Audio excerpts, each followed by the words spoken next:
The thoughts, opinions, and general overall shade thrown on High at 9 News are those of the individual speakers and not those of High at 9 News, its audience, or its advertisers. The statements made do not constitute medical, legal, or financial advice, and for advice tailored to your specific situation, please consult with a licensed professional.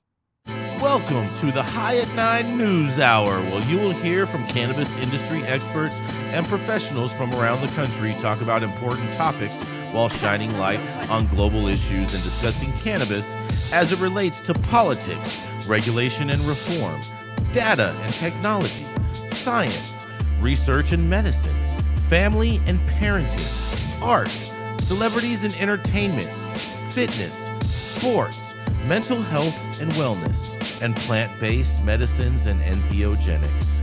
Together, we are building a stronger community, fighting the stigma and creating change. With your hosts, Jason Beck and Rico Lamitte, joined by special industry expert correspondents from around the country, and daily antics brought to you by Cannabis. Coming to you live every Monday through Friday at 9 a.m. Pacific Time and high noon on the East Coast. And thank you all for getting high at 9 with us.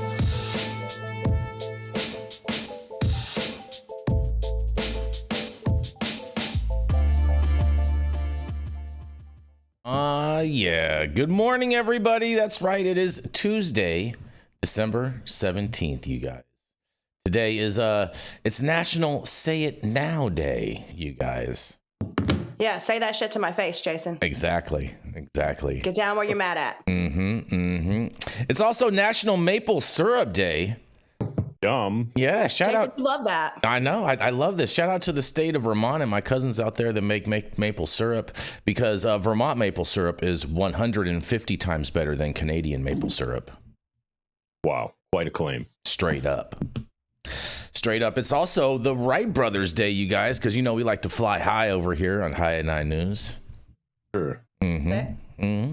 All right. Well, thank you all for joining us and getting high at 9 with us. It's also high noon on the East Coast. And please remember to like, share, and subscribe to us on all social media platforms. You can look up above and down below to see exactly where we live on the internet. And we are live every Monday through Friday on YouTube, Rumble, Twitch, X, Instagram, Facebook, and on our very own website at www.highat9news.com. So welcome to everyone joining us from whatever platform you are joining us from. And kicking it off, we're going to roll right into the man with the golden voice himself, Mr. Todd Denkin. He's the founder of DigiPath Labs out there in the great state of Nevada, the Silver State, and he is also the founder of the Smuggleverse, where you can buy all of your digital dank with all your crypto funds and XRP profits. That's right, it is none other than the golden voice himself, Mr. Todd Denkin. And the crowd goes wild. Thank you all very much. Thank you, Jason. Thank you to Tuesday listeners. My story today out of Pennsylvania, as Pennsylvania lawmakers are feeling optimistic about the chances of legalizing adult use marijuana in the 2025 session. The governor plans to once again call for the reform as part of his next budget proposal. The state's legislators announcing their intent to file legalization bills for next year's session. Recent comments signal that there's an increased sense of urgency to act, especially given regional reform developments as neighboring state markets mature. Governor Josh Shapiro, a Democrat, told Trib Live that he will put recreational cannabis legalization in his budget request again next year. Done so in the past two budgets without success, but lawmakers and advocates indicated that the third time might be the charm. I think it is an issue of fairness, justice, and competitiveness, Shapiro said. All the states around us have approved or are in the process of approving recreational marijuana. Folks are going across state borders in order to purchase it and paying taxes to those states. They should be keeping their money right here in Pennsylvania. While the governor has focused on the economic opportunities of legalization and the consequences of inaction, other legislators have emphasized the criminal justice and social equity components of reform. Representative Dan Frankel, who recently announced a cannabis legalization bill alongside Representative Rick Krajewski, both Democrats, calls for state-run sales, told WESA that a key component of the legislation is, quote, expunging people's records for marijuana possession, unquote, as well as, quote, social economic equity piece that provides opportunities to communities that have been most adversely impacted by the criminal justice system to receive economic benefit from full legalization, unquote. Although GOP lawmakers have posed a barrier to reform over recent sessions, he said his conservative colleagues have grudgingly come to realize that the toothpaste is out of the tube. You can't put it back. Cannabis is going to exist. We ought to probably provide a safe legal product out there that's regulated as opposed to an illicit marketplace. Every state around us has a legal market, and some of them not very well regulated, he separately told Trib Live. And in addition to that, you have an illicit market that is thriving with all of the stores that are selling unregulated products eating into legal marijuana sales. There's clearly an environment where it just doesn't make sense to not move ahead with adult recreational use cannabis, he said. We've had at least 20 hours of hearings and internally with caucus trying to educate members. Senator Sharif Street, a Democrat, another longtime advocate for legalization, told WESA that another comprehensive bipartisan cannabis legalization bill on the Senate side is around the corner, which he said would again be introduced with Senator Dan Laughlin, a Republican. He also noted that there's a lot of talk about ensuring that we have standards that allow cannabis patients and soon cannabis consumers to be able to use cannabis without being subject to DUI. They weren't actively impaired and simply tested positive for THC metabolites, use that took place days or even weeks earlier. Meanwhile, Representative Kathy Rapp, a Republican minority chair of the House Health Committee, reiterated her skepticism about the economic potential of legalization, claiming that a review of other states that have implemented the reform shows that, quote, revenue added is minuscule. The danger to our youth and our mental health system far outweighs that. However, she added, I live very close to the New York border, and I know our constituents are going to New York, buying and coming back to Pennsylvania. People be in prison for life for marijuana? I agree that that should not be the case. Additionally, in September, bipartisan reps Aaron Coffer, Republican, and Emily Kincaid, Democrat, formally introduced a bipartisan marijuana legalization bill alongside 15 other co-sponsors. In July, the governor said his administration and lawmakers would come back and continue to fight for marijuana legalization, other policy priorities that were omitted from budget legislation he signed into law that month. Meanwhile, a top GOP Pennsylvania senator who has long expressed concerns about marijuana legalization told advocates that she's against arresting people over cannabis, noting that the policy change could protect her son, disclosing that if it weren't for marijuana, she might not have met her husband, according to an activist who spoke with her. Pennsylvania's legislature reconvenes amid rising pressure to enact legalization. Advocates viewed the comments from Senate President pro tempore Kim Ward, a Republican, as a positive sign that the dam on cannabis reform measures might be weakening in the Commonwealth. For medical marijuana, the governor in October signed a bill to correct an omission in a law that unintentionally excluded dispensaries from state-level tax relief for the medical marijuana industry.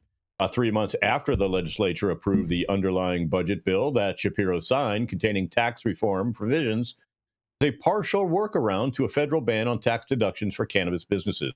The Pennsylvania legislature passed corrective legislation. Separately, at a Black Cannabis Week event hosted by Dysporic Alliance of Cannabis Opportunities, in October, Street and Reps, Rab, Democrat, Amon Brown, Democrat, Dorisha Parker, Democrat, and Napoleon Nelson, Democrat, joined activists to discuss their legislative priorities and motivations behind advancing legalization in the Keystone State. Their lawmakers have also emphasized the urgency of legalizing as soon as possible, given regional dynamics, while signaling that legislators are close to aligning House and Senate proposals. Recent data has also underscored the urgency of enacting cannabis reform, revealing that more than 12,000 people were arrested cannabis possession in the Keystone State last year. That is 12,000 people too many.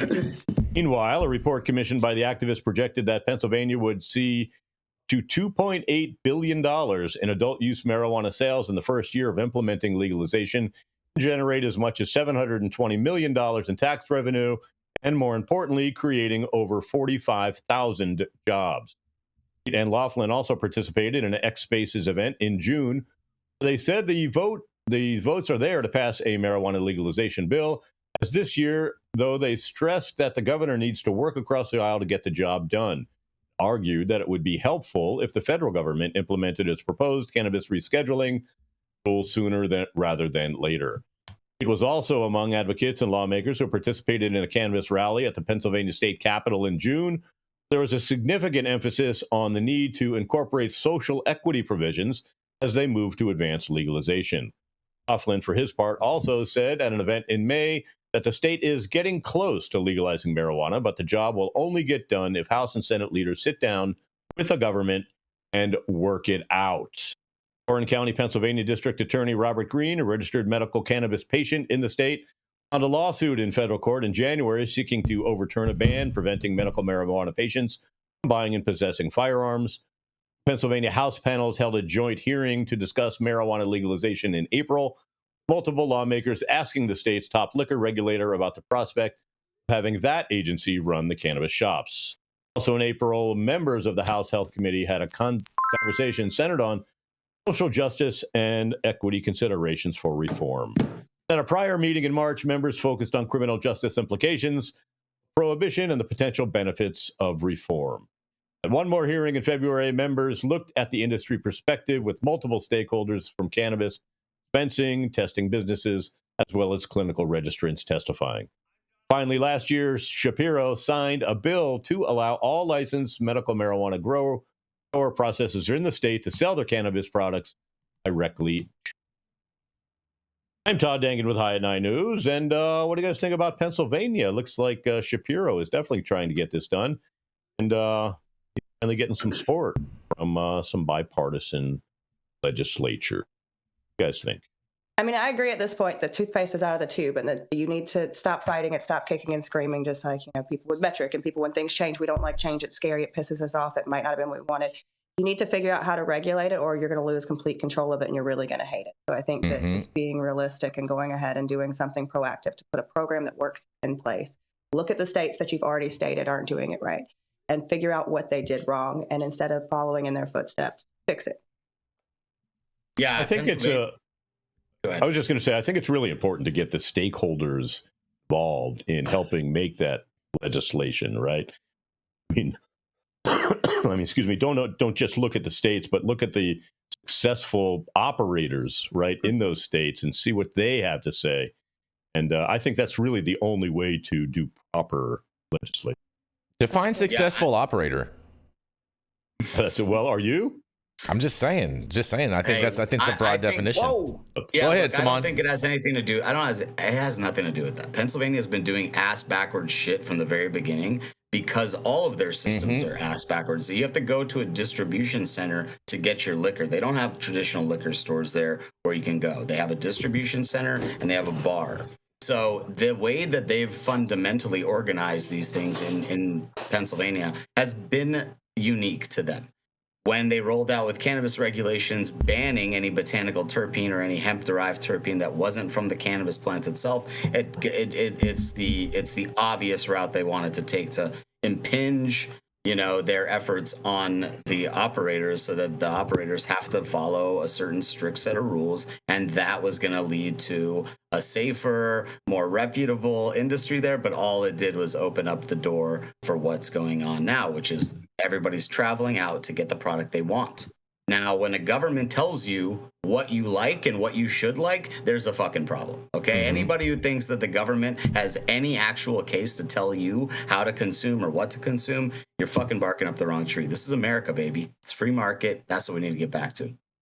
Well, it tells you if you can have a baby or not. Well, it doesn't yet. No, but that has nothing to. We're not smoking. We're not smoking those things, okay, Todd. We're talking about a plant. We're talking about something that grows out of the. Well, you're talking about the government telling you what to do, right? Well, I'm not talking about the government telling what to do. I'm telling you what to buy and how to make products and what you could put into those products and how and when you could buy them. That's what I'm talking about. That is. Yeah, Todd. We're products. We're talking about consumer packaged goods, not consumer baby so goods. There. Okay? Well, it's a totally different argument, right? It's like you can't really compare those two. They're not mutually exclusive, Todd. Well, I don't think they're mutually exclusive either, but it's the government telling you what to do and what you can't do, right?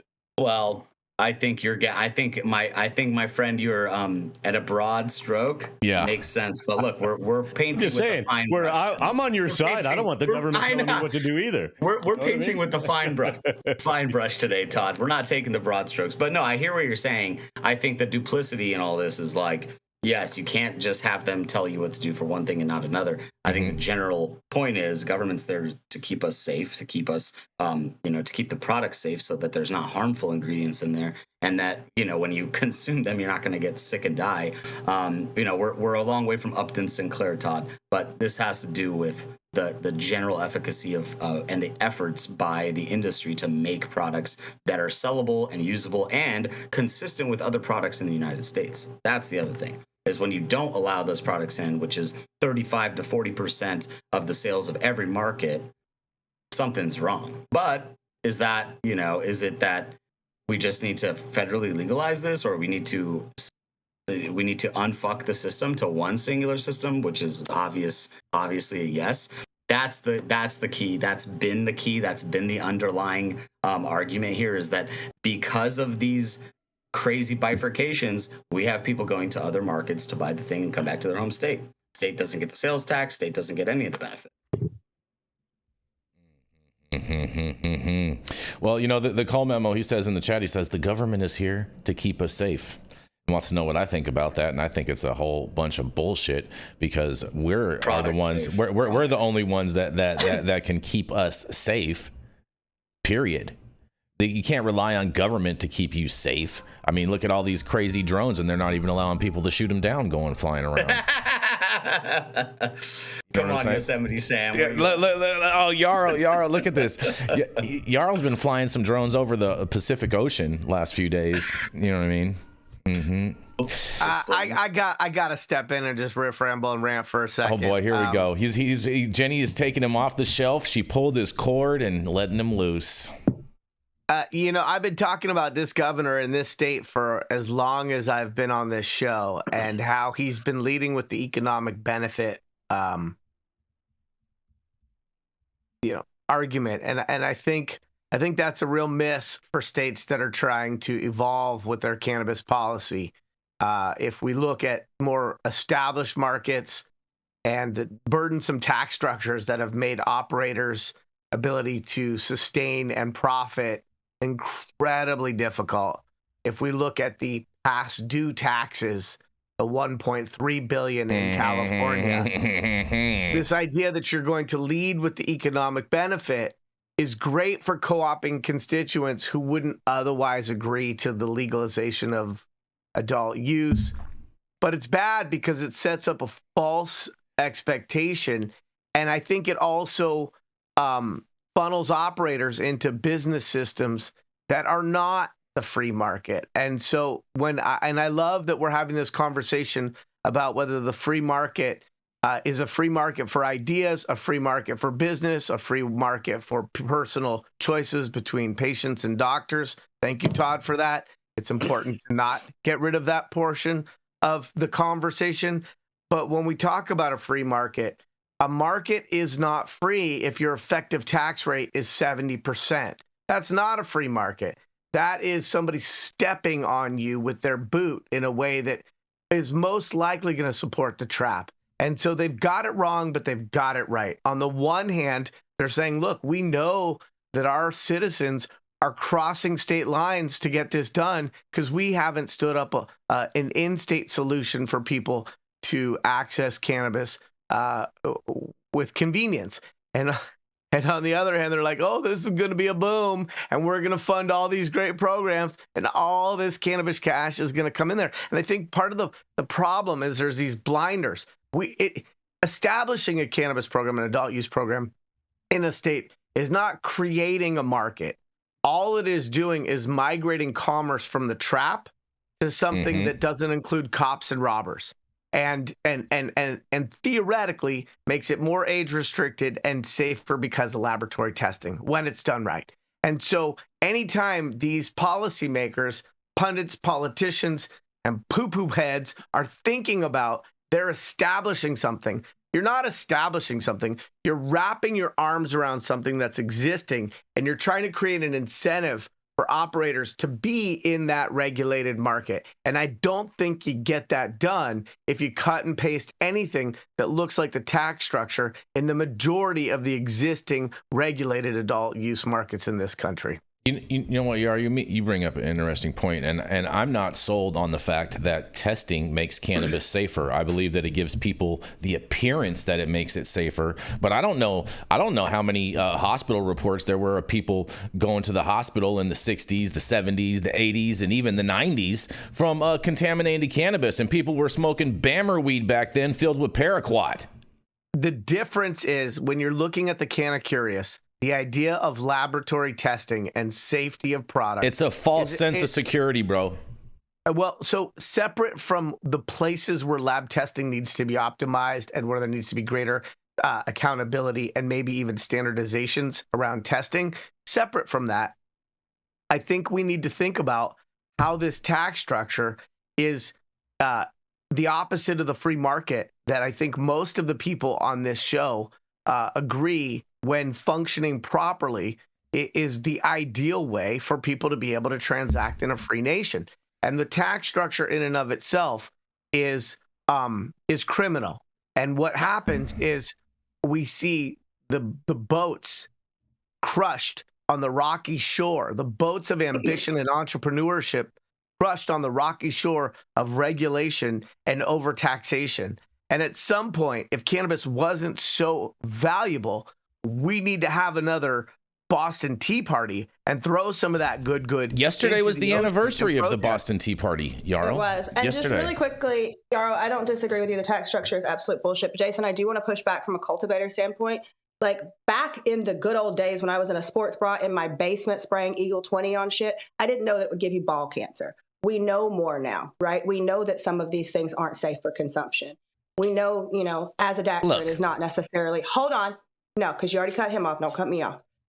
We don't know what we don't know. And when we learn that these things are not safe, there are still operators who are willing to use them because, good God, you got russet mites because your cultivation is fucking disgusting and you don't know how to fix it any other way. So you nuke it with some shit that is not fit for human consumption, especially when we're talking about combusting something and then ingesting it. So I think that we need to realize that testing is important because otherwise we have unscrupulous owners that will do whatever they can and feed you whatever because they're not really willing to take the loss on the crop that they fucked up, right? And I also think that it's very important that we acknowledge that and we don't just create this illusion of things that aren't safe. Yes, there needs to be standardization in lab testing. That's the point of science. It's a standardized fucking method. So yes, there should be standardization happening. And let me jump in before you get a chance to respond so I can flog you some more. I'm going to totally forget what I'm going to say now. You're good, because what you should have forgot it before you said it, because what you're perpetuating is this false paradigm that lab testing is somehow part of the problem. I think it is. Laboratory testing needs to be optimized, refined, and elevated. But the idea that it's somehow part of the problem of regulated cannabis. Yes. I can't co-sign that this morning, brother, because here's the thing. You go back to the 60s, 70s, 80s in your reference. First of all, you weren't even around in the 60s, okay? You might have been a glimmer in someone's eye, but you don't even get to reference an era you didn't live in. I can reference anything. I got history books. I went to school. I'm Gen X. They haven't been burned yet? There was no pot school for the history of paraquat in There's paraquat in weed in the 80s, bro. I had people, I was selling Bammer weed out of my store and I had someone accuse me of selling paraquat weed. In 1980, you were probably still singing songs and playing with crayons. So I grew up in a trailer park, bro. It was a very different lifestyle there. And Yarrow, if he had a COA from a licensed lab, he could have shown them that he didn't in fact sell them paraquat weed and could have dispelled that rumor really quick. That's right. So I think we need to position our thoughts and our context as we're insiders and outsiders trying to effectuate a better inside model by getting loud and amplifying the issues and the proposed solutions that we think are going to best move this industry forward. And I don't think what you're talking about is like, we didn't have seatbelts back then. We don't need seatbelts. I agree with that too. We should not be forced to wear seatbelts. It's total government overreach. Kids should be able to ride in the back of pickup trucks and bounce around if they want to. So you are now finally old enough that you are romanticizing aspects of the past that weren't actually It was romantic. so awesome, And bro. As long as taxpayers pay for some portion of the healthcare, for some portion of the population, and as long as we've got the efficacy studies that show, for example, that children in child seats do better than children that are free-ranging through the front windshield of their parents' station wagon, I don't think that my life and my liberties are somehow pushed back upon because the government overreach. wants me to put a seatbelt on. I think we need to really think about what are the liberties that are most important. Todd touched on it. Saman got us back on topic. There are important liberties that need to be touched upon. But if you guys are talking about other things, I have some pushback on that too. But yeah. Talking out of both sides of your mouth because you're saying that now that we know that these things are better, the government shouldn't tell us we have to do them. Okay, well, why are we mad at the regulator, at the fucking politicians? Because now that they have studies that show cannabis is helpful, they're still not willing to acknowledge those either. Yeah, that's right. Yep. We got to be willing to have data-driven arguments across the entire spectrum of data. Speaking of data, I have a data-driven argument for you, Yarrow. A lot of these conditions didn't even exist before lab testing. Straight up. You never heard of any case of CHS before lab testing? You never had lab shopping with these propagated THC percentages and whatnot. And I could keep on going on and on and on and on and on. I can't speak. Can't understand how it lasts so long because you were wrong, Jason. Like, what in the hell is going on here? Just because there are bad operators, both in the manufacturing and cultivation side, and shitty people who are allowed to lab shop because they don't have relationships that it takes to sustain their business in this industry, because that is a very fucking expensive footprint to set up and maintain, and it's a very high price staff that you need in your lab, right? And because we have a shitty operators doesn't mean that we shouldn't be testing product to make sure that it's safe for human consumption, because now we know that it's not the 80s, that I might give you nut cancer because I sprayed my crop with Eagle 20 last night. I can't give you... I just want to say, from the only guy on the panel who's been at a testing lab for the last 10 years. Yep. Right? Testing is for consumer safety and to keep bad players out. Right. Exactly what Jenny is saying. We have to make sure that some knucklehead is not using Eagle 20. All right. Well, we have to make sure that someone is not, doesn't have E. coli on their fucking plants. Because guess what? Cultivators, they grow their gold, right? Mm-hmm. What the testing lab does is make sure that their gold is proper for human consumption. Right. And that's what it is. But we should also there's a lot of bad players, and look, this is as we all know, this is a market that came from the black market, which came from before it was legalized. And I say this affectionately, everybody was a criminal, right? So nobody really gave a shit. Amen. About they wanted to produce the crop that they're spending their money growing, and if I got to spray it with something, no one's testing it, no one gives a shit, and no one cares, right? So it is not only for safety, it's a true and free market. Potency. It's true and free market. We gotta. You're right, Todd. We got an education. You have to know what you're smoking or what you're ingesting, especially from an edible standpoint. And you have to know what the potency is. Yeah, we did have to get educated on that, and we've come a long way. But it's also good to know, and we got a super chat about this from the Cole memo. States have admitted lab testing is fundamentally flawed. That's why oversight labs on third-party tests are being created, reporting by MJ Biz Daily. And I think that's all flawed. The main thing here is not that we don't need the testing. What it is that we need testing that's standardized, and we need all the data now so that we know how to base our production, how to base these things. When we have an industry that's still evolving and things are still up in the air, it's tough for operators that are investing millions of dollars. But the general overarching fundamental idea of testing is whack and we don't need it is wrong. We need the testing. We need to make sure it's there. That's how we're going to keep our businesses afloat, and we're not going to get sued by consumers who are getting sick off the product. Now, also, Jason, you made a point about CHS. Look, there was probably cases of CHS that were being treated or that were being analyzed, but no one knew what the fuck was I'm not buying that shit. I'm not buying that shit. That's absolutely true. We did get one other super chat from Miss Anna Lewis, the CEO of Catalyst. She says, "Preach, Jenny." And shout out to Catalyst for the testing work that they are doing with the Cat 4 on the vape carts. Saman. And You're I absolutely can't. right, Saman, and I don't think it's as much as it's flawed as we're looking at unscrupulous, uneducated operators in the lab space, right? Just because somebody's like, well, I don't know how to grow cannabis, I don't know how to manufacture cannabis. Let me open a fucking lab where I'm definitely not going to know how to oversee the testing. So I think that's why the third-party analysis is important. All the lab bros. Jenny, some people are bad operators, whether they run a lab or a cultivation or a production or a dispensary or whatever it is that they're running. There's bad people in every industry, right? So yes, we have to get rid of the bad people. And guess what? My lab gets audited all the fucking time. I have the state with an office in my office because they're there so much. Make sure that we are doing everything right, and we do everything right. And that's a good argument for regulation, right? That's a good argument for the checks and balances of private enterprise versus consumer safety. You know, when you talk about CHS, Jason, I don't know a lot about CHS. I mean, I know a little bit about OPP, but I know that it's, you know, and all my ears and other things perked up when I heard Jenny talking about spraying Eagle 20 in a sports bra and how it affects my man parts or some people's man parts.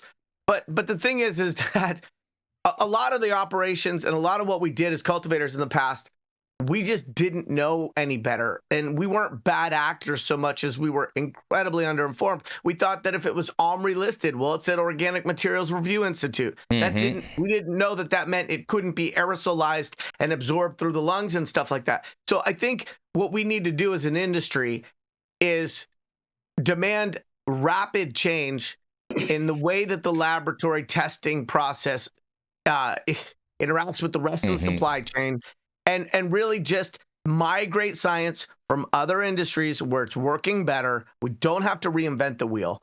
But I do think that the lab testing is important for people who are cannabis curious. And I think that growing the market is the only chance we have against even a revised tax structure. And if we don't grow the market, then we don't support operators and we don't support the patients who are already at the table or in the dispensary.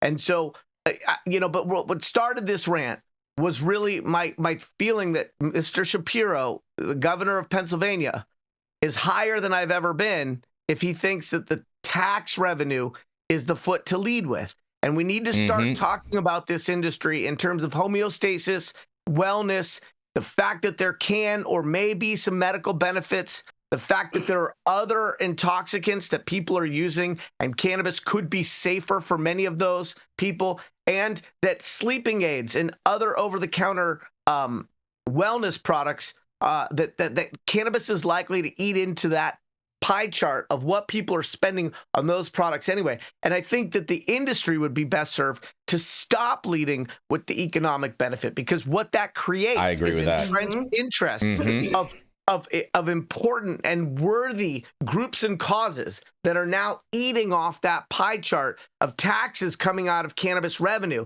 And so when the industry goes back and says these taxes are not sustainable, those worthy causes say, well, wait a second, now you're taking away the economic benefit that we were told we would get with a regulated market. And those economic benefits are at the cost, at the detriment of the sustainability of a regulated market, not just from the operator side, but from the consumer side, and also from growing that market relative to the trap. And so I am very concerned for Pennsylvania that they don't seem to have gotten that important foundational point to how they could do better than their neighboring states. And so for that reason, I've got heartburn.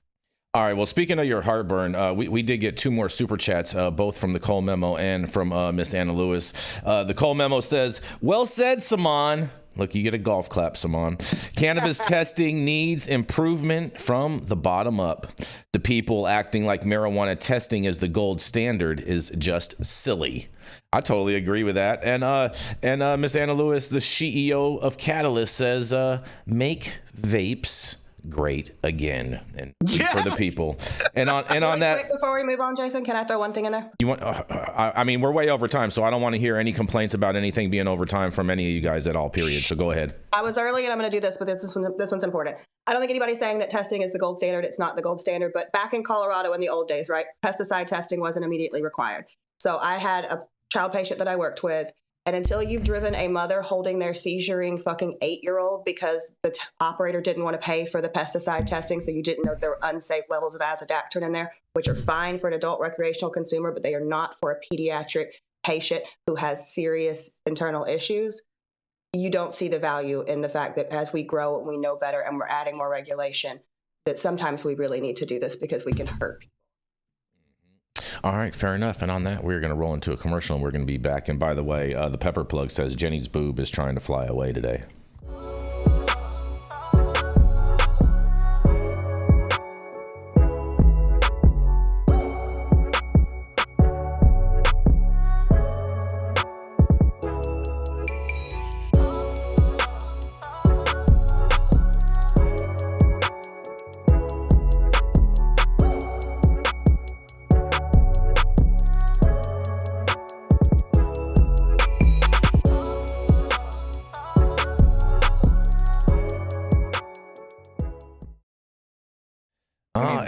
To be fair, and we're somebody else back. brought it up. We're back. Yeah, exactly. See, everyone always wants to just shame me and different things. So rude, you guys. So rude. Oh, easy. It's okay. Whatever, you guys. I'm gonna roll into my story. You guys today, man. Jeez, please. The testing denier. Biden's best friend. What? He's a flat earther. Don't hold it against him. He's a flat earther. The highest Republican. The biggest name dropper we know, Jason Beck. Oh, yes. Flat earther. That's awesome. I am definitely not a flat earther. Okay, I've flying higher than everybody else, and I can tell you that the Earth is round. I can see the curve. You know what I'm saying? I'm above the curve, you guys. But let me tell you what's happening, you guys, because a judge calls a DEA subpoena request a blunder and rejects 3 of 4 for cannabis rescheduling hearing, you guys. That's right. The DEA made a major blunder in its subpoena request for witnesses in the upcoming cannabis rescheduling hearing. Still, an administrative law judge appears to be giving the agency another shot, you guys. That's right. DEA Chief ALJ John L. Mulrooney issued an order on December 16th granting the DEA just one of its 4 subpoena requests made on December 13th for the FDA officials to appear as witnesses for the hearing's testimonials that are scheduled to run from January 21st through March 6th. January 21st being the second day that Trump will be in office too, you guys. However, while the DEA intended to subpoena 4 FDA officials for the hearing, according to a cover letter the agency submitted for the subpoena request, the DEA's chief counsel, Deputy Section Chief James J. Schwartz, appears to have accidentally listed the same person on all 4 subpoena requests. Imagine that. Mulrooney pointed out this mishap in his order on Monday, and in a quote says, despite that representation in its cover letter and another filing submitted on December 13th of 2024, the government has listed the same person and subpoena recipient on each of its 4 subpoena request forms. The judge wrote in a quote and says, that is, the subpoena requests appear to be 4 identical copies of a subpoena request targeted to a single FDA official rather than 4 direct requests to 4 separate recipients.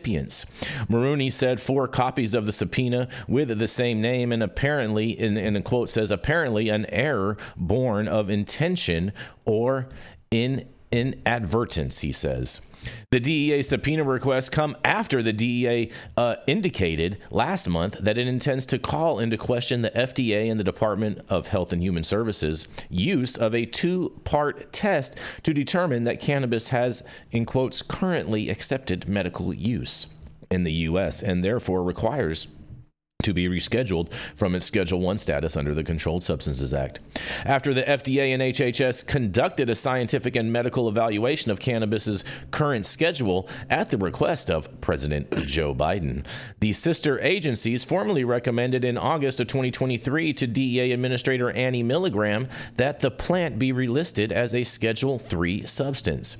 Now, as the DEA is set to act as the proponent of the Department of Justice's Congress's proposed rule to reclassify cannabis to Schedule 3 at the ALJ's hearing, the DEA is seeking to force FDA officials to testify about their findings from the scientific and medical evaluation.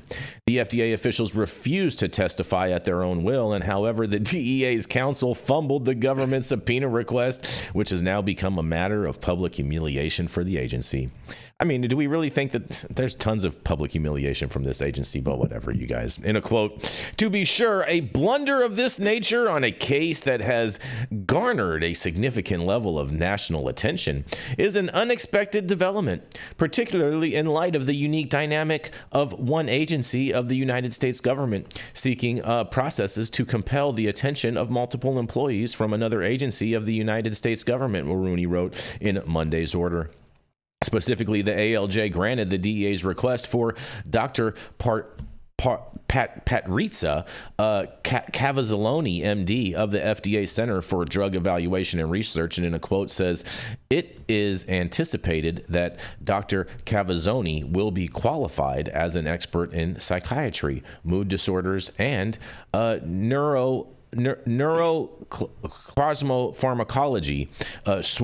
Swartz and the fellow DEA attorneys Jarrett Lonich and S. Taylor Johnson wrote to Mulrooney with their December 13th filing.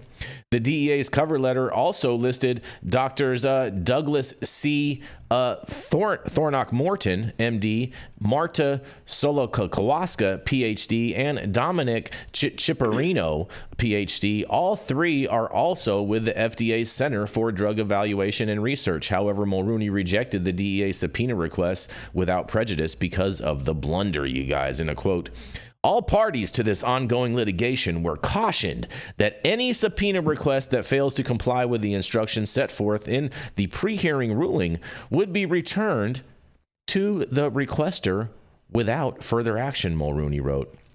Still, the judge appears to be giving the DEA another shot to patch up its mistake, and in a quote says, to the extent the government submits draft subpoenas that accurately seek the attendance of the witnesses from the FDA, it actually intends to call as witnesses. Those requests will be considered, provided that they are filed no later than 2 p.m. Eastern Time on December 20th of 2024, Mulrooney wrote. The judge also appears to contemplate the DEA seeking a stay to enforce the subpoena request, and in a quote, further, to the extent the government intends to request a stay of these proceedings to seek enforcement of the Cavazzoloni subpoena or any other subpoena ultimately granted in this matter in the United States District Court, 21 U.S.C. 876C, 5 U.S.C., and 555, it should make the request expeditiously, but in no event later than 2 p.m. Eastern on January 3rd of 2025, Mulrooney wrote. The purpose of the hearing is for the judge and the DEA to consider the merits of the Schedule 3 recommendation before the judge issues a non-binding recommendation to the DEA for its final rule on the matter. And the DEA is scheduled as the first party to present on January 21st of 2025.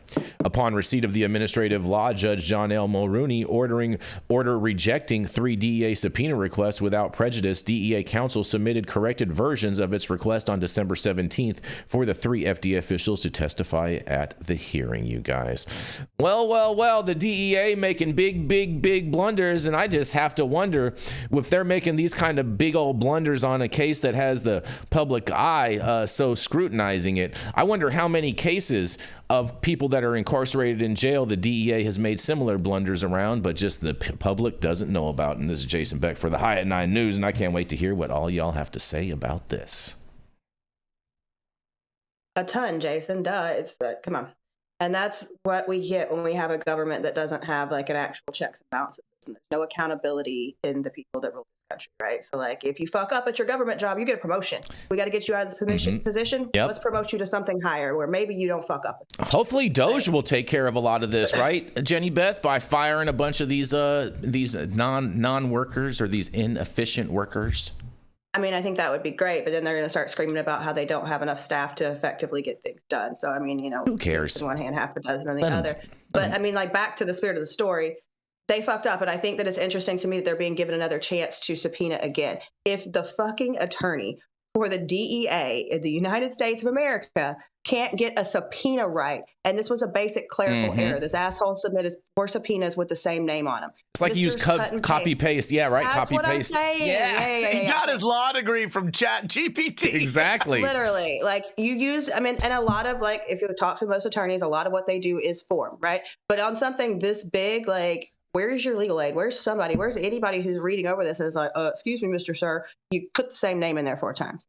Some it's not paralegal. that hard. Just like find field and highlight the name and put the new name in there. It's literally cut and paste.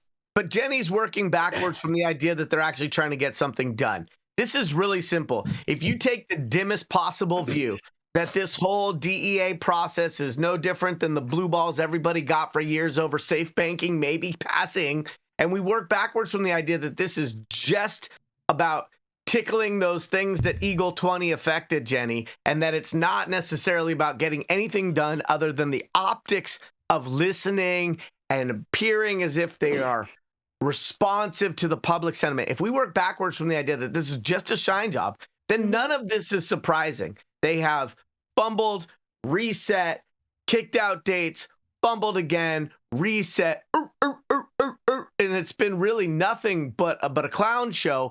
But I don't know that that's actually a symptom of incompetence versus just a strategy to make it look as if they're doing something while doing nothing. That's fair. That's what fair. they're good at.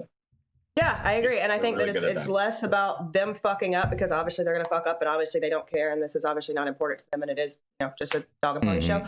But I'm just annoyed with the judge. Like, just stop delaying. They fucked up.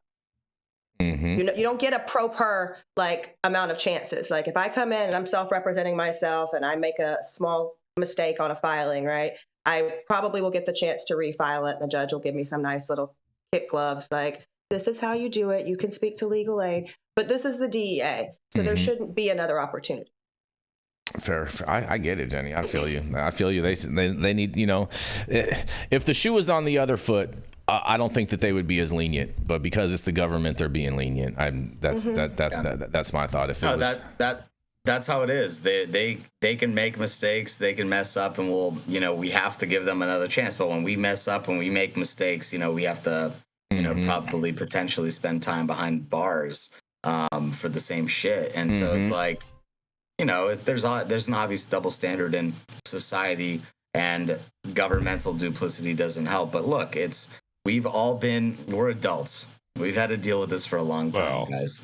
Some of us. Yeah, we've had to deal with this for a long time. We all know how we need to maneuver here. Coming together, cooperation within our community helps us to basically dismantle and to provide a framework for how these things need to be handled. If we're taking that on as a responsibility, an internal communal responsibility, then we have an actual voice. But because there is we're all battling at the highest levels of this industry, there's no community there. It's all at the grassroots level. That's the difference, is we have all the money here and they're battling it out. And here we are, everyone trying to come together to make more opportunity. And we have the togetherness. But unfortunately, we need to incorporate all that. The money talks. Money talks in this country. Bullshit walks. And when you don't show up with your paycheck or your checkbook, to pay off these congressional leaders, essentially, nothing's gonna fucking happen. And the DEA and all the government agencies, law enforcement agencies, have been internally corrupted. And there's so much bullshit that's polluting the wavelengths there that we can't get our story, our situation resolved. We are just kind of floating in the wind. And that's a real tragedy, because this is the only industry in this country that is able to reach the heights of where we were during the Industrial Revolution. I personally believe that. That's a core belief of mine. If we don't allow cannabis to kind of go unrestrained into the future here, we're really limiting the revenue and the GDP of this country, period. I think the story that's not in this story is they're subpoenaing 4 people from the FDA. And I question whether they need 4 people from the FDA or whether it would be better served to have a broader spectrum of people being subpoenaed and speaking at this. Because one of the ways in which the DEA has some measure of hidden control over what happens in this process is through the selection of who gets an opportunity to speak. NCIA is there. I think Sherry Powell might also be there. So there's some people, but what about Angelo Weldon? What about Last Prisoner? Like there's a lot of people who should be at the table with a voice about what this change, what it could do and why it might be helpful to have it be done. And 4 people from the FDA, if I was a judge, I'd be like, you get 1, maybe 2. 1, maybe 2. That's it, huh? You have any thoughts on this, Todd? Look, it's one big circle jerk with the DEA ever since they started talking about, reforming marijuana. I thought everyone loves a good circle jerk. Oh, if you get a reach around, I guess. Fair enough. Yeah, it just looks like they don't want to do anything. So, like Yarrow said, they just make up all of this shit to make it look like they're doing shit. Mm-hmm. It's a waste of time until they really create the right panel or the right organization to really make this happen. Yeah, they're not going to do that. I know. This is kabuki theater at its finest, 4.20 in my opinion, but it's law enforcement just pretending like they want legalized cannabis. Mm-hmm. Yeah, fair enough. Jenny, you want to introduce a Yarrow coming up next, or you want me to do it? I got it. All right. Look, see, I know you're gonna get Yarrow's getting all excited right now. You can see it in his eyes. I actually texted Yarrow last night. I'm like, where the fuck are you, sir? Come to work. Let's get a no call, no show. So, my Brillo-headed buddy is back, catching fish twice the size of him, selling real estate, screaming about social equity. Welcome back, Yarrow. Get off the shelf. You can get yourself down today. I'm proud of you. Thank you. I did text Jenny a picture last night of me with my first blue marlin. I caught a blue marlin last week. And texted me the entire vacation, and it was beautiful. Mm-hmm. And I was pretty proud of that. There are people who go fishing for marlin for years and never catch one. And I was lucky to pull in one that was pretty decent size. So say, got me a marlin. Got me a marlin. It was about 100 pounds. So wow. It was a little bigger than you. It wasn't monstrous, but it was delicious. So anyway, without further ado, my article today. Poor Stizzy. The article's a mouthful. I'm going to read it fast. Then I'm going to add my 2 cents at the end of it and hand it back to the rest of this esteemed group of pundits and panelists. So, hot off the press from KTLA within the last 24 hours, popular cannabis brand accused of failing to warn users of potency. What? Yeah, exactly. Lawyers representing twin sisters who experienced cannabis-induced psychosis from Stizzy products they started using when they were teens have filed suit against the brand, alleging they used deceptive marketing tactics to promote their high-potency products and have contributed to the uptick in cannabis-induced psychosis hospitalizations across the state. The lawsuit alleges that Stizzy claimed that they had sold their potent THC vape pens and cartridges without adequate warning of the severe mental health risks associated with them, especially for young people. One of the twin sisters mentioned in the suit, identified as Jane Doe 1, began using Stizzy products as a freshman in high school, lawyer stated, after she was drawn to the company's brightly colored devices and frequent social media advertisements. After using these products, she quickly became addicted and started to experience extreme paranoia, delusions, and attempted suicide twice in 2020. Once by running into oncoming traffic and again by swallowing a bottle of Tylenol, lawyers said. Her mental health issues became so debilitating that she dropped out of school. Other sister Jane Doe 2 was exposed to Stizzy ads on social media in middle school, and after exclusive use of the brand's products, started experiencing paranoia, intrusive thoughts, depressions, and anxiety, leading to self-harming behavior, according to the filing. She continues to suffer from the trauma of her cannabis-induced psychosis, experiencing anxiety and post-traumatic stress disorder, the suit alleges. Unable to complete high school, she has struggled to find employment due to her psychiatric injuries. Please. Isn't this great? This is so rich. A general view of the atmosphere during the Stizzy retail launch, and it shows some pictures of that. Anyway, these lawyers were filing suit have started. Now this is critical. Follow the bouncing ball. The lawyers filing this suit have started the Cannabis Victims Law Center to help teens harmed by cannabis vaping get legal advice. Can we hear class action? According to the state hospital data analyzed by the group, hospital visits for cannabis-induced psychosis rose 54% from 2016 to 19 as legal cannabis markets opened. CVLC, that Cannabis Victims Law Center, offers free case evaluations for individuals who are impacted by underage, meaning unauthorized, use of cannabis vaping products. All right, so let me just kick this off. I've had a great week. I'm glad to be back, but let me just call some bullshit on this. Okay, so let me get this straight. Dizzy's been in the news. They've taken some hits. We get it. They're big enough that they're deep pockets, and you can go after them. And the idea is you're setting up this victim center to funnel cases because you make money off that as an attorney ambulance chaser. You are masquerading because there is real health issues. We get it, okay?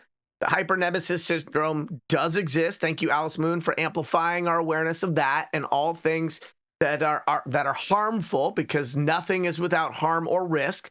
And so you set up this thing. You have these two teenage girls. We're supposed to believe that these teenagers exclusively used a single product, a product they got and used without permission and consent in a regulated supply chain. To me, this is like suing Tide because your kid was eating Tide Pods for 3 years, and it's Tide's fault that those pods didn't go into a washing machine and they went in your kid's belly. Anyway, Yarrow Kubrin, High at 9 News. My condolences to Stizzy for being so visible and successful that they are now the target of what will likely be a protracted and expensive nuisance suit. I want to hear what everybody else thinks and feels. I shared your fish picture, Yarrow. Look at that, Yarrow. It's kind of, this is quite funny. That fish is definitely taller than you, Yarrow. Yeah. All right. Go ahead, Saman. Okay. I just got distracted by the picture. Yep. Look at that thing. Mm-hmm. I just want to make sure we saw it. So this is funny. I mean, first and foremost, like, this country is the one place where you can sue McDonald's for getting the hot coffee that you dump all over yourself. You can sue, and they'll settle because that's how we do things here. So I don't want to like start bashing every lawyer, but look, these lawyers are full of shit, and this is a fucking ridiculous claim and sue. Not only is it ridiculous because they're claiming it's Stizzy product that's causing psychosis or whatever, but let me tell you, what about all of the fucking shit that is going on in the world for these young people? Is that not causing distress? Is that not causing problems for them? Is it weed related that this literally, there's kids in New York City, I'm here right now, they got kicked out of their school this year so that the school could house the migrants that came in here. And that's what's happening. So there's no normalcy in any of these young adults, young children's lives. Okay, so that's number one. Secondly, cannabis is a target just because it's a new industry. We obviously have there's a lot of money being generated in this industry, and everyone has a target on their back if they're a big guy. The problem is that we're like, the courts allow this type of fuckery, right? It's like, this is ridiculous. I understand why, but I don't agree with any law professional, anybody with a JD that's actually giving any of this credibility. I think it's showing us exactly what's happening and exactly what's about to happen with any cannabis business owner. And that's another reason why we need the testing to maintain the efficacy. Because if you've never been, a part of like a massive recall from a retailer perspective or a manufacturer perspective, let me tell you, everyone loses. There's no winners in this. And there's not going to be winners in these lawsuits that are going to come up, not even the victims, right? Because now it's just going to be, there's going to be a lot of victim shaming. There's going to be a lot of bashing of the industry players, and nobody wins in this. We have to elevate our industry ourselves. If we don't do that, if we don't take that on ourselves as the only option that's here, then we're really missing the boat, and we're going to give away this great opportunity that most of us still have. it's been a wild ride the last 6 years. Definitely a wild ride the last 16 years. But I can tell you that we haven't even seen what's about to come and what's about to happen. Everyone has to maintain some unity here, or else we're in deep trouble. And you're going to hear me say that a lot more. So. No, I completely agree with you. And I think like this is a fail on the parents. Where were their parents? And the fact that they're two twin girls, I would love to see their previous psychiatric history. I mean, they obviously aren't, the best kids in the world. They're out taking all this stuff. They started it when they were young. I'm sick of cannabis being the bad guy. And I'm even on the CHS thing, like, yeah, it's cool. Maybe there's something there. I still think it's probably azodaktrin poison or something like that. That's just my 2 cents. It's even some of the people who were trying to push for it were ruled out of the studies about it because of their large amounts of psychotropic drugs that they were already on. So like cannabis can't just be the bad guy all the time. Like this is shameful. I'm so sorry to Steezy. Like you guys just have like a huge target on your back, clearly, as we've seen over the last year. That like sucks. Absolutely. But I mean, there needs to be some accountability here. And we have talked on this show many, many, many, many times about why it's not the best idea for people under 21 years of age to be using cannabis, especially high potency cannabis, because their little ding dong brains are still developing. Yeah, so and I didn't know shouldn't the dispensaries be at fault here and not the brand? No, because we don't know how these girls got this, right? We don't know what the diversion process was. That's what I'm saying. The diversion process was done by people who went in and showed valid IDs and then bought it. Like when we were kids, we'd stand out in front of 7-Eleven and be like, hey, can you get us a 24-pack of Budweiser? And some adult would agree to enable us so that we could do underage drinking. The only person responsible is a person who knowingly diverted regulated product and gave it to a minor, and that doesn't mean that was a dispensary. And so, Stizzy can take arrows in its back. We could all have issues with them or say, oh, blah blah blah. But at the end of the day, like this is an opportunity for the industry to support a very visible player in the industry to say, not on our watch are we going to let these frivolous lawsuits occur. There should be a summary judgment saying, oh no, you didn't, and because otherwise it becomes the first domino to fall, and every other company that has a little bit of money in their company coffer is going to be subject to these frivolous lawsuits. And the problem with these lawsuits is at the end of the day, they're most likely not going to be settled based on the merit of the lawsuit, but on the economics of the litigation process, which means that it's going to cost every company that gets sued some number of dollars. Where do those dollars come from? Are they going to come from the taxes they owe? No, it's going to come from their compliance or their ability to innovate new products or their ability to pass along savings to the customer. So the entire industry, and not just the professionals, but the custies, lose when these types of lawsuits are given any amount of oxygen, in my opinion. Yeah, no, that's for sure. It's and we don't even know if this was a licensed Stizzy product or a knockoff product based on the fact that Stizzy's a huge brand, which is, there's the counterfeit industry for cannabis is insane. The cannabis industry counterfeit industry for everything is insane, but for cannabis, it's a real thing. And obviously the biggest names are targeted. So we have no idea. There's nobody has any clue. And that's the problem. And that's why we need to just focus on reforming this rule to make one system for this plant and for all the products in it and for all the operators in it. Otherwise, we're going to have some weird shit happening, and the economic, the economics of those lawsuits is right. It's going to cost these companies more to fight these people based on their meritless claims than to just settle with them and get them out of the way. And that's terrible, because you can't vindicate yourself when you do that, and that's a real tragedy. My advice is, girl, go back, both of you, and go get your high school diplomas. It's not too late. Yeah. Exactly. Definitely. What a crazy story. Or get your mental health in order. And get some help. There you go. Always, always. And if you do need mental health advice, you should definitely search it out. There's lots of resources out there. And if you need some extras, hit up ruokcollective.com and we will help you.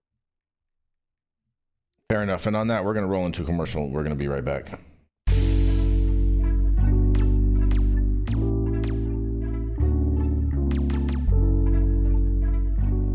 Are you all ready for America's new #1 D9 gummy line?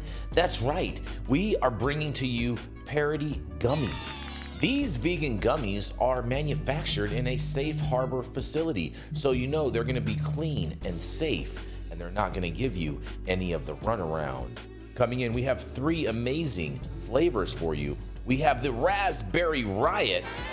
Also, we have the Sleepy Joes if you need something to help you sleep at night. And if you're feeling like raging and having a party time, that's right, we have the Pineapple Bad Hombre. If you're feeling like a bad hombre, make sure you head over to www.parodygummy.com and secure your bag today.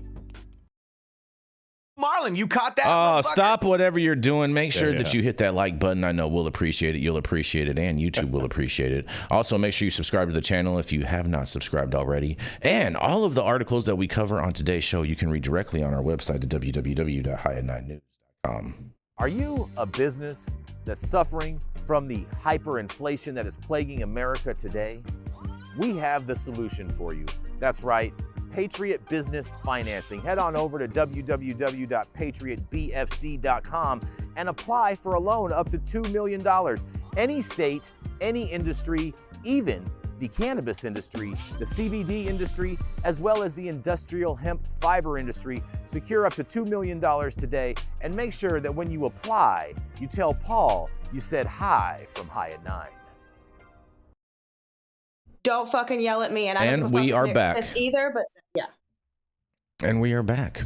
And coming up next, that's right, it is the man that reminds women over 50 how to say hello again. He's out there in the great state of New York City. That's right. It is the man, the formulator himself, Mr. Saman Razani. Hello, hello, hello. Salutations. Thank you. Happy Tuesday, everybody. We are still in New York City, living the dream. There is so many great things gonna come out of this amazing state here, and a lot of cool news. But that'll be saved for another time. Today, we have a southern state on the docket for Kentucky. In final drawing, this is from the Kentucky Lantern, by the way. In final drawing, Kentucky awards more medical marijuana licenses. 12 more dispensaries chosen. Kentucky awarded 12 additional medical cannabis dispensary licenses through the final drawing held Monday at the Kentucky Lottery Corporation in Louisville. Sam Flynn, executive director of the Kentucky Office of Medical Cannabis, said there were 4,075 applications for dispensary licenses. In late November, the state awarded its first 36 medical cannabis dispensary licenses. Previous lottery winners were cultivators and processors.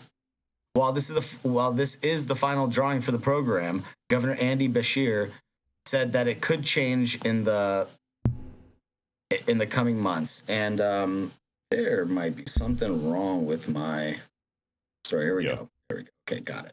It changed in the future. Our hope is that certainly there will be additional conditions added later in the future, whereby other Kentuckians will have access to that to treat chronic or difficult conditions, he said. If that's the case, or we see more people qualifying than the initial projections suggested, that will give us an opportunity to expand this medical cannabis program. That's good news. Excuse me, one sec, guys. Sorry. Okay. The largest dispensary winners and their locations. Kentucky Ventures in Frankfort, Franklin County. Gary Court, Richmond in Madison County.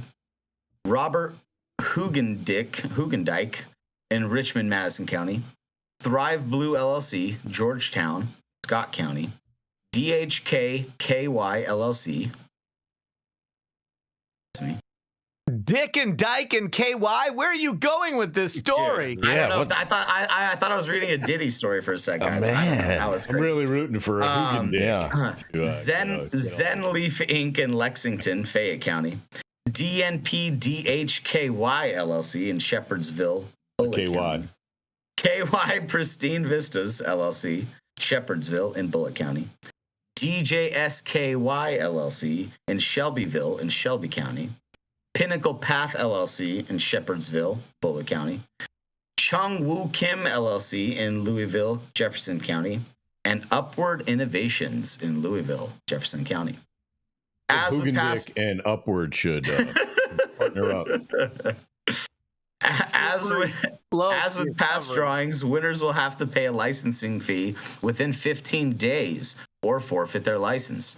Winners will receive emails with instructions on the process. The background and timeline. In 2023, the legislature legalized medical marijuana for Kentuckians suffering from chronic illness. Then the bipartisan House Bill 829 that became law during this year's legislative session moved up the medical cannabis licensing timeline from January 2025 to July of 2024. During the application period, which was July 1 to August 31, the state received 4,998 applications for medical cannabis business licenses, including 918 cultivator and processor applications. Patients who qualify for medical cannabis are those with a history of post-traumatic stress disorder, cancer, or other approved medical conditions. And you can see those conditions in the article if you look at it. Starting December 1st, the Office of Medical Cannabis launched a directory so qualifying patients can search for a provider near them who can write a certification for medical marijuana. It's important to note that physicians and advanced practice registered nurses, APRNs, do not issue medical cannabis cards, Flynn said. Rather, they write certifications into your electric monitoring system. So when a patient applies for a card, which allows for purchase of medical cannabis, their written certification will populate and the patient can click on it to associate a certification with his or her card application. So far, Flynn said that there are 230 registered practitioners in the state directory. And that's the story again from the Kentucky Lantern. And, you know, this is good news. Good news for Kentucky. I think I think expansion is obviously the goal here. We want to make sure that there's more access to patients. We want to make sure that there's a fair and equal, industry in places like Kentucky. So I'm glad to hear that they're expanding. I'm glad to hear that they awarded 11 more dispensaries. It sounds like it's a great time to be a patient in Kentucky. And for anybody, all of our friends in Kentucky, reach out to us if you need additional information. If you have additional information, we're going to be covering more of this topic as the weeks go on. So thank you very much. This is Saman Razani reporting for High at 9. Man, Saman, I mean, I've seen a lot of people are kind of mad about a lot of this because it seems like the only people that got licenses were these big MSOs, Saman. Oh, yeah, absolutely. I'm sorry. I think my camera was off. Yeah, your camera. You don't worry. Yeah, don't worry. Thank goodness Adam had a picture of you stored in his archives, and you know what I'm saying. Had a it little was voice actually file. his screensaver, Saman. Yeah. Like okay, good. It's just me with the shaved chest, and like that's so weird. It's my screensaver too. We were making screensaver or screensaver. okay. We were making sure you could say hello again, Saman. Hey, absolutely, always. And Todd, I thought you didn't shave. You shared with me during the break that you use a cream depilatory or something like that, not a razor. So what? Going back to KY and all things slippery, I've seen a lot of criticism of the people who are awarded licenses in that state, and I understand that it appears that the big interests have gamed the system, and there's entities that have thrown in 1 million apps and all that stuff. I'm not disputing that. But what came up for me when I read the number of dispensary licenses issued was that the solve is not to complain about the more sophisticated and resourced companies from out of state that are operating within the confines of the regulatory guidelines. The solve is to have more brick and mortar dispensaries. I mean, there's not that many that are being issued for the state. And I thought that was challenging. I do agree that the hemp growers in Kentucky maybe could have been provided with greater consideration given their local boots on the ground farming operations. But I really hope that Kentucky understands that the number of brick and mortar dispensaries permits that I'm aware of, to me, is a fraction of what should be issued for that total market. I agree, but at the same time, you also have the governor telling people to just go out of state and buy their weed and just drive it back across state lines, which is a felony. Yeah. They don't talk about the felonious act that is. They only say, oh, people are doing it. right? Right. I mean, you know, and I know some you know, law enforcement out there in the Kentucky State Troopers. They don't play. You know what I'm saying? They're all about taking people to jail out there, and if they can find proof of out of state transportation, they're going to take your ass to jail. And so I think the governor is giving people a false sense of security to his citizens by telling and advising people to go and do this. Yeah, I mean that's poor legal advice from somebody who's not your lawyer, right? And questionably maybe a leader. The challenge I have is, what is the metric that was used to determine the total number of brick and mortar dispensaries issued in the whole state? And does that make any sense? And is it better to issue more licenses, at least for retail, which arguably has been a chokehold in many states with regulated supply chains? And are they opening up this to be a freer market? Versus a limited license market where there's going to be consolidation of power and commerce too quickly. Look at Florida. I mean, can anybody say they've given out enough retail licenses? No. But they sure do have a lot of retail stores. Well, good if you're truly. I mean, in Florida, it's different. Like, you can open up a store wherever if you have one of the. You just have to get local approval. Yeah. Yep. But those licenses, Saman, the ones that allow someone to open up as many as they want to, those licenses themselves, too coveted, too rare, too expensive, it's not a level playing field. Look, it's how the state issued it, right? And my group actually in Florida called Grow Healthy, we actually had to sue the state, and we won our license from that litigation. So to say that is just like, look, that's the rules in that state, and yes. But the fact that you said that there's not enough, they didn't allow enough retail, it's not the case, bro. It's like all these companies can't open as many retail as they want to, as they see fit. Now, that's a big difference between Florida and everywhere else, where there's a limiting factor in how many dispensaries they'll allow. And in some cases, we're seeing that, these people who have put in multiple applications have won. There's a problem with that. And so from the other industry operators. So I just think like a place like Kentucky, where the case is that there's all their border states have cannabis and they don't. It's important for them to take the opportunity. It's just it's a revenue factor for the state that can't be overlooked and shouldn't be overlooked.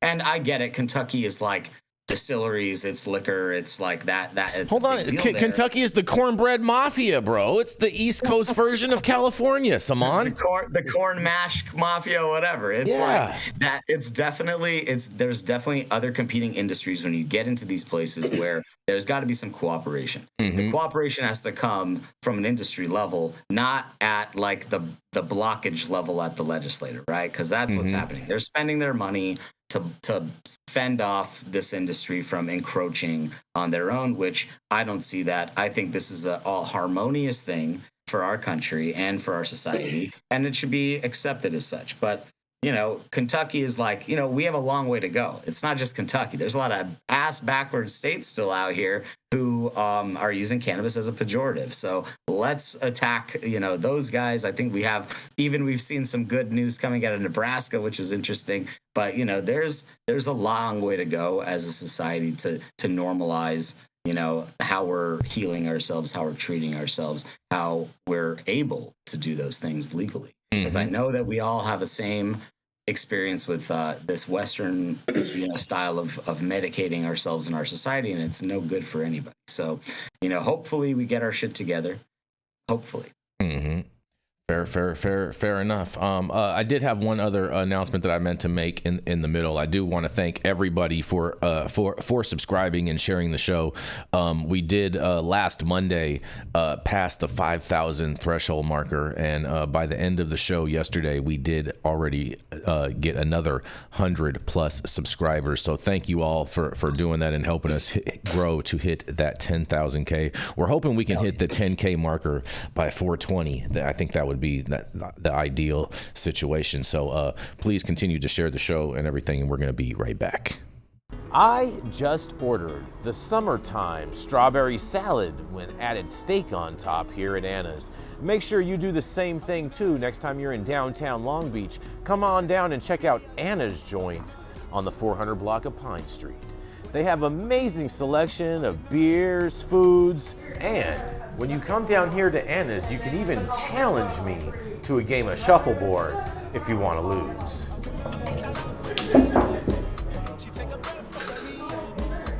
Did you get that? So, next time you're in downtown Long Beach on Pine Avenue, make sure you stop by Anna's Joint on the 400 block. Not only do they have Anna's Joint, this restaurant and bar, but they also have the amazing deli next door, and then next door to that, they have a very exotic flower shop. You may want to stop by and say hi.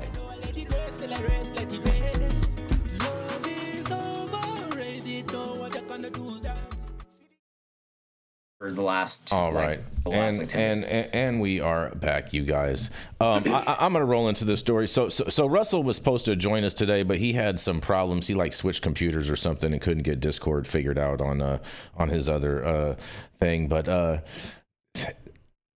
hemp retailers in Tennessee make a last-minute effort to block state rules banning many cannabinoid products, you guys. That's right, the Tennessee hemp industry is making a last-ditch legal effort to halt sweeping new rules that would ban the sale of popular hemp products legally available in the state since 2019. Attorneys representing the Tennessee hemp retailers and producer associations are expected in a Nashville court on Monday, just ahead of new state product testing rules scheduled to take effect December 26th, the day after Christmas, you guys. The rules would bar the manufacture, distribution, and sale of many of the best-selling hemp products that have helped drive a nascent state industry to generate $280 million to $560 million in sales annually, based on survey data cited in legal documents. The hemp products have been outlawed by the Tennessee legislature or the federal government, but rather new legislation designed to impose first-time regulations on Tennessee's 5-year-old hemp industry, such as license requirements, taxes, and age restrictions, have been interpreted by the Tennessee Department of Agriculture in a way that would render certain hemp products illegal. The rules require products to be tested for the first time so far, so-called THCA content, a naturally occurring and still legal substance found in all hemp plants. And when hemp flowers are heated or smoked, the substance converts to THC, an illegal substance in Tennessee, where it is present in greater than trace amounts, you guys. The Tennessee Growers Association and the Tennessee Healthy Alternatives Association are seeking a temporary injunction they say is necessary to prevent widespread devastation to the burgeoning industry. And should the new rules go into effect, a large share of Tennessee hemp-derived cannabinoid market will be rendered illegal overnight, shuttering many businesses and forcing downsizing and layoffs at others. Legal filings by the Tennessee Healthy Alternatives Association read, hemp is a cannabis plant that has been legally available in Tennessee since the legislature first approved its production, possession, and sale back in 2019. It's distinguished from marijuana by its concentration of a compound known as Delta-9 THC, cannabis with a concentration of less than 0.3% Delta-9. THC is defined as legal in Tennessee and federally. Cannabis with concentrations greater than 0.3% is classified as marijuana and is illegal to grow, sell, or possess in Tennessee. And hemp flowers also contain THCA, a non-intoxicating acid that has not been outlawed in Tennessee. When heated or smoked, however, THCA in the plant converts into Delta-9. The state product testing rules unveiled by Tennessee's Agriculture Department earlier this year will now make THCA products illegal based on the combined concentration of D9 and THCA, rather than solely their D9 THC concentration. A spokesperson for the Department of Agriculture, which rejected hemp industry administrative appeals of the rules, declined to comment on Tuesday's pending litigation. And both industry groups argue the state's Agriculture Department exceeded its authority in formulating the rules, essentially outlawing selling a product the legislature has determined to be legal. And in a quote, they say, here, it blinks reality to conclude that the General Assembly, in very statute that expressly defines THCA as a legal hemp-derived cannabinoid without any concentration limits, delegated to the Department of Clandestine power to outlaw THCA products that have been legally sold in Tennessee for years, legal findings said. The Tennessee Growers Association has also put forth a separate legal argument that the 2023 law intended to regulate hemp-derived products does not apply to the unadulterated hemp plant itself, and it says hemp and raw flowers are not HDCs, which is hemp derivative products, the Tennessee Growers Coalition argued. After all, hemp cannot be derived from itself, they said. And man, oh man, this is a super, super interesting thing, and I still don't understand why these municipalities are trying to do this, trying to be against the plan in this way, but I can't wait to hear what you guys have to say about this. Tennessee. I feel like they need to get what was that band? What was that group back in the day? Arrested Development. They need to get Arrested Development on this to help them out, right there. Exactly. Tennessee. Yeah, that sample. Yeah, that's all I can sing from it. See, that's all you need to be able to sing it from that. And here's the deal, like, right, they're closing loopholes, obviously. You know, Tennessee also has a pretty great agricultural market to begin with, so maybe switch to industrial hemp or something that's not trying to circumvent something. At the end of the day, we have states' rights, and that sometimes is good and that sometimes is bad, right? Like, light bulbs are perfectly fucking legal, but try to buy the wrong kind in California and Amazon won't send them to you. So I think we just need to. I know what you think. They're arguing though, Jenny Beth. They're saying that this governmental agency overstepped its authority in creating this. So legal blunder. So they actually have a good argument because if the state, typically states can be more restrictive than federal law, and so we keep seeing this in many states, and it's a byproduct of the Farm Bill not being updated since 2018. And if we could get a bipartisan Farm Bill completed quickly that gives guidance to hemp operators in many states and closes some of the loopholes in respects to intoxicating cannabinoids that are derived from hemp, and starts to create parity in terms of some supply chain safety relative to regulated cannabis, then these states wouldn't have to do this. This is all, we've seen this in California, New Jersey. We're going to continue to see this, but it's a byproduct of inaction by the federal government under the Biden administration, which will likely continue into the first year of the Trump administration. And the federal government is supposed to do its job and update the Farm Bill. They didn't do it, and they don't seem to be prioritizing it. And in the meantime, states have nothing else they can do. Yeah, but Yarrow, if they update the Farm Bill, they're probably going to up the percentage from 0.3% to 1%, and that's going to create a whole new legal conjunction for all of this. And I think all these states are going to be, or all of these associations are going to be able to sue their individual state for overstepping on the Commerce Clause. So it's not conjunction, it's conundrum. There we go. Thank you. Yeah, and I am bringing that vocab today. Thank you very much. I actually think it's a quagmire. Hey, stop it, young man. I thought Quagmire was on the Family Guy. Don't you interfere with my Scrabble ability here, okay? Because I don't have a Q for quag. So, not the way we spell it here in the Bay, okay? You're in New York right now. You just step off. So I just think that, all jokes aside, this is going to continue to happen on a state-by-state basis, and it's a detriment to the people who live in those states. It's a bandwidth, a taker of bandwidth for legislators and regulators within that state. It is creating massive uncertainty in the hemp industry, their ability to onboard capital and to operate, and nobody wins by the Farm Bill not being updated.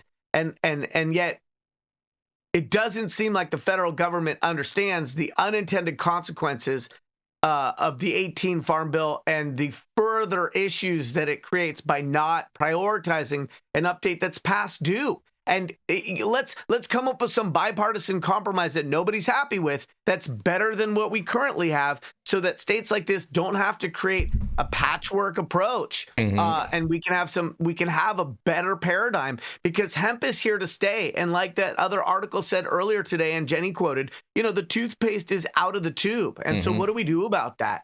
And we can lament the states that are trying to be more restrictive, but it's a byproduct of federal inaction.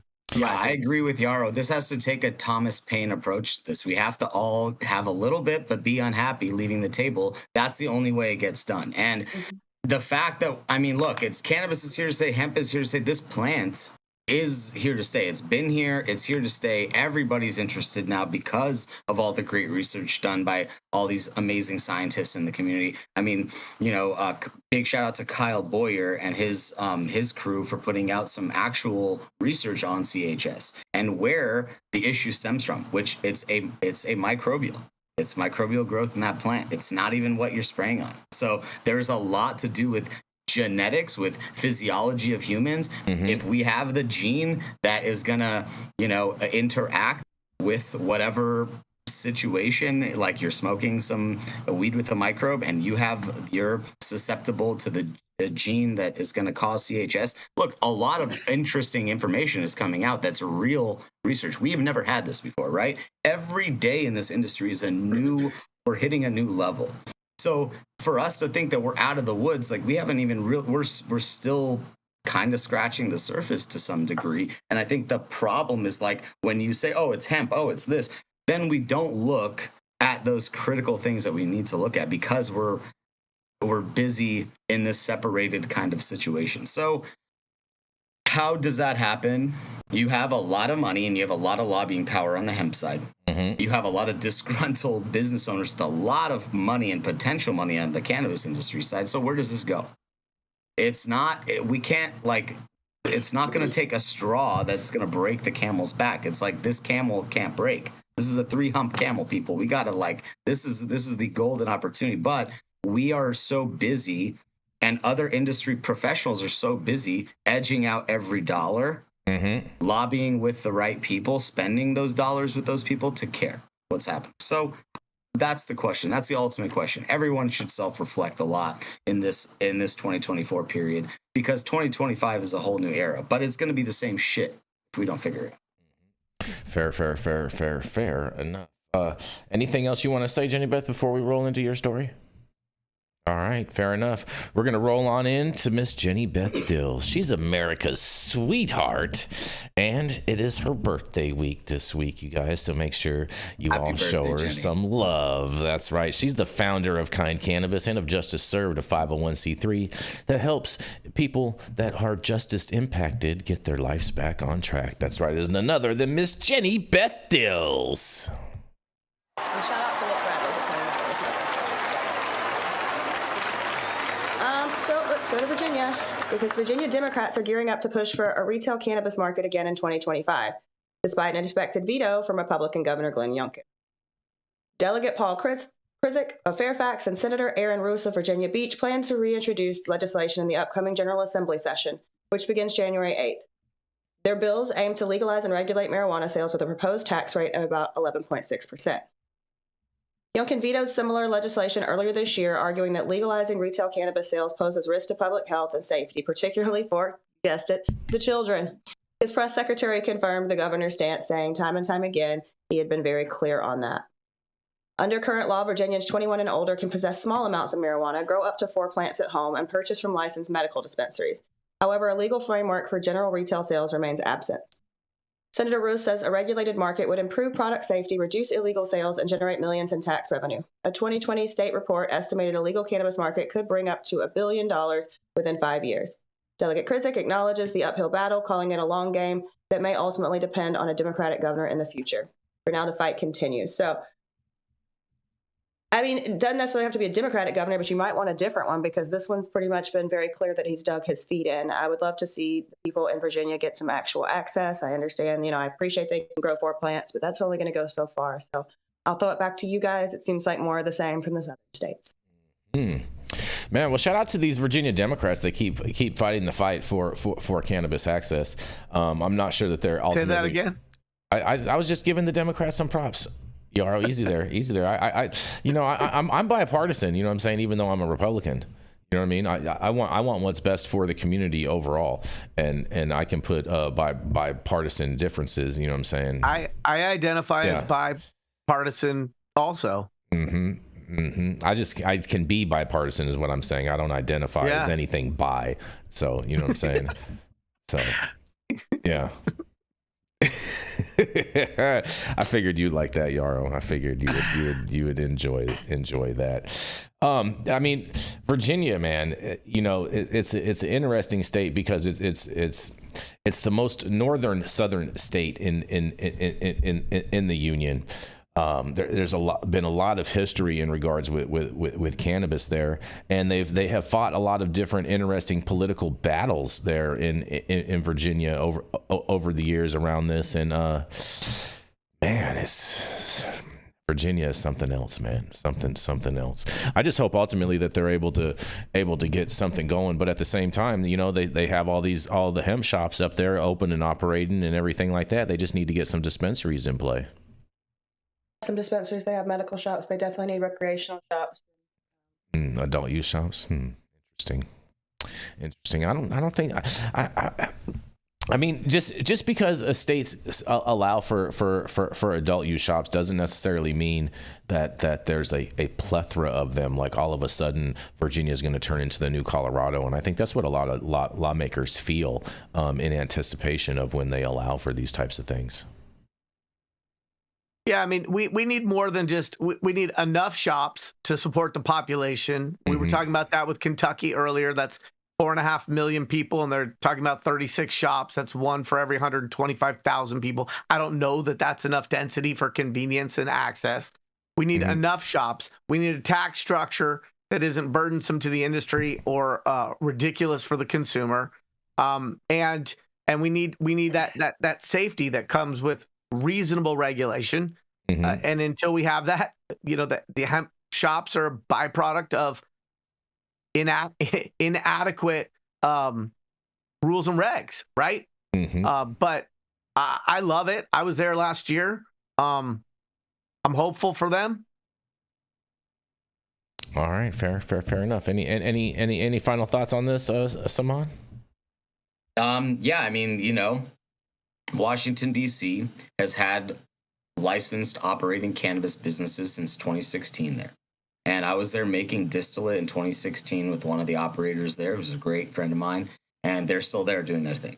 I mean, it's right in the heart of, you know, our nation's capital, so I don't know why the fuck Virginia is waiting. I don't know why the fuck they're holding up. I think it has to do with their local politics, obviously. I think there's a lot of those issues with all those states right there. And again, it comes from other illegal industry probably that doesn't want to see cannabis thrive there. So all I have to say is, look, people, you're fucking up the opportunity.